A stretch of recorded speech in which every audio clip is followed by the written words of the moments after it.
ప్రవేశపెట్టిన బడ్జెట్ అభివృద్ధి సంక్షేమం భవిష్యత్తుకి ఒక బ్లూ ప్రింట్ లాగా ఉంది.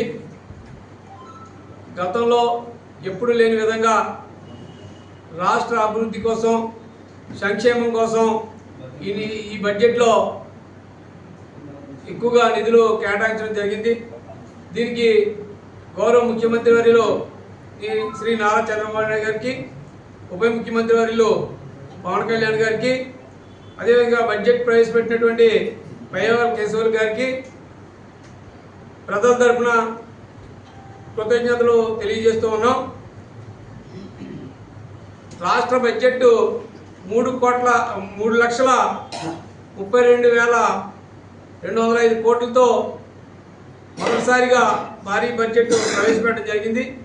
దీంట్లో అన్ని రంగాలకి కూడా కేటాయింపులు ఎక్కువగా చేస్తూ వాటిని ఖర్చు పెట్టడం కోసం ఈ ప్రభుత్వంతో చిత్తశుద్ధితో ఉండడం మనం ఎప్పుడు చూస్తూ ఉన్నాం.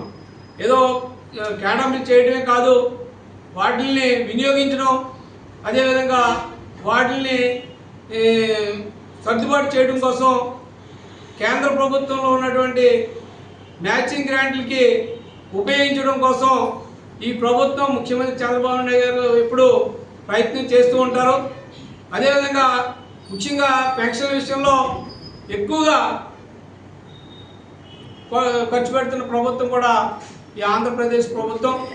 కాబట్టి ప్రజలందరూ కూడా దీన్ని గమనించి ఈ ప్రభుత్వానికి సపోర్ట్గా ఉండాలని, వెన్నుదన్నుగా ఉండాలని, గత ప్రభుత్వం చేసిన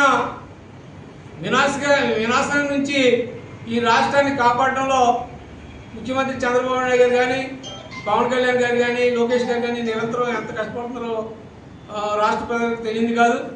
ఆ రకంగా ఈ రాష్ట్రాన్ని గాళ్ళు పెడుతూ గత ప్రభుత్వం చేసిన అప్పుల్ని, వడ్డీల్ని కూడా తీర్చుకుంటూ ఒక పక్కన సంక్షేమం, ఒక పక్కన అభివృద్ధి, ఇన్ని రకాలుగా కార్యక్రమాలు చేస్తున్న గవర్నమెంట్కి సపోర్ట్గా ఉండాలని. గతంలో 5 సంవత్సరాలు జగన్మోహన్ రెడ్డి అసెంబ్లీలో ఒక ప్రశ్నోత్తరాల సమయం ఉండేది కాదు, 0 అవర్ ఉండేది కాదు, పాయింట్ ఆఫ్ ఆర్డర్ ఉండేది కాదు, బడ్జెట్ మీద బిల్లుల మీద చర్చలు ఉండేవి కాదు. ఏదో గుడ్డెద్దు చేలో పడ్డట్టుగా మోస కింద వెళ్ళిపోయేది. అసెంబ్లీకి అర్థం లేకుండా విధ్వంసం జరిగింది 5 ఏళ్ళు.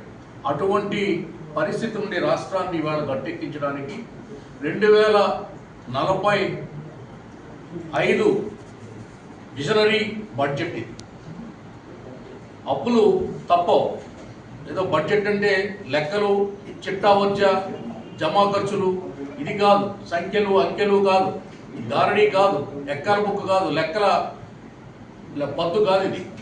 ఇది భవిష్యత్తుకి ఒక విజనరీ ప్రభుత్వం నిర్ణయించినటువంటి ఒక అద్భుతమైనటువంటి బడ్జెట్. దీంట్లో ఎస్సీలకి, ఎస్టీలకి, మైనారిటీస్కి, బీసీలకి, కాపులకి అధిక ప్రాధాన్యత ఇవ్వడం జరిగింది.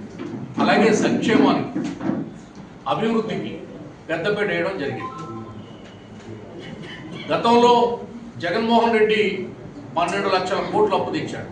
దానికి వడ్డీ 12.3% ఇచ్చాడు.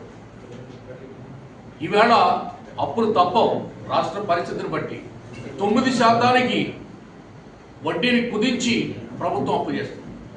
కాబట్టి ఈ బడ్జెట్ స్వర్ణాంధ్రకు ఒక పునాది, భావితరాలకు ఒక భరోసా, ఒక షూరిటీ, ఒక గ్యారంటీ ఇవాళ ఆర్థిక మంత్రి పయ్యవరపు కేశవ్ గారికి, ముఖ్యమంత్రి గారికి, ఉప ముఖ్యమంత్రి పవన్ కళ్యాణ్ గారికి, లోకేష్ గారికి కూడా ఇంత మంచి బడ్జెట్ రాష్ట్రానికి ఇచ్చినందుకు శిరస్సు వంచి నమస్కరిస్తూ ధన్యవాదాలు తెలుపుకుంటుంది పి. గన్నవరం నియోజకవర్గం తెలుగుదేశం పార్టీ.